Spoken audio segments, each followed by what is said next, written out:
Bonjour, chers élèves. Aujourd'hui, notre leçon du jour porte sur la lecture du texte. Comment Sululu traite son amertume.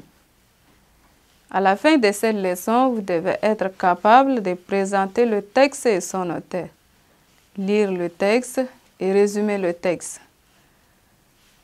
Le texte, vous suivez bien, je lis. Chaque fois que Sululu sentait son cœur trop petit pour sa peine, il allait au bord du fleuve Logon. C'était un rituel établi depuis sa plus tendre enfance. Non, ce n'était pas l'intention de chercher l'oubli dans les profondeurs boueuses qui l'animaient dans ces moments-là, mais l'espoir que l'air frais et le calme atteigneraient son amertume. Il passait alors des journées entières couché sous un arbre, toujours le même, à regarder l'eau mesurée au cou des clapotis. La fuite du temps et reflétait la cruauté autant que la splendeur du monde.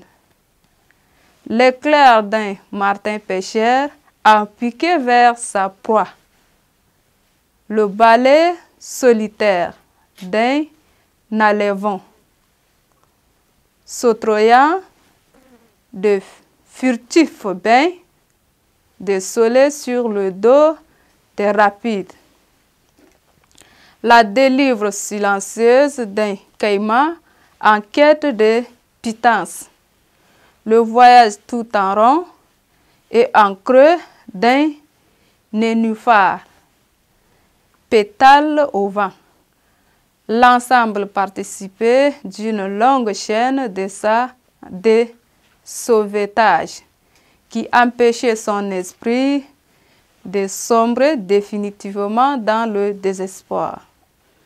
Ces instances de communion privilégiées avec la nature, ces airs magnifiques bercés par la paisible rumeur des vagues, le murmure insouciant de la brise dans les buissons et les ramages incertains des rouges gorges tenaient une place à part dans ses souvenirs.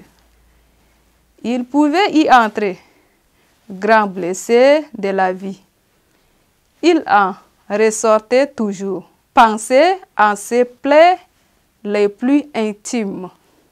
Ce jour-là, Sululu retrouva le tamarinier nain tel qu'il avait toujours été. Par contre, l'eau dont le blé diapré nourrissait l'espérance même au plus fort des sécheresses était maintenant brunâtre, comme si d'avoir trop mangé de latérite lui avait donné une monstrueuse indigestion. Elle était agitée de vagues bruyantes qui montaient à l'assaut de sa berge, si heurtée, se pulvérisait et crachait l'écume au pied des rosseaux. Dans l'herbe rampait un vent dont l'unique manifestation perceptible était le sifflement lancinant d'un bosquet sévèrement élagué par les derniers orages. Une tourterelle somnolait au son de sa propre mélopée. Merci, chers élèves. Venons de finir avec la lecture du texte. À nous revoir dans une autre séquence.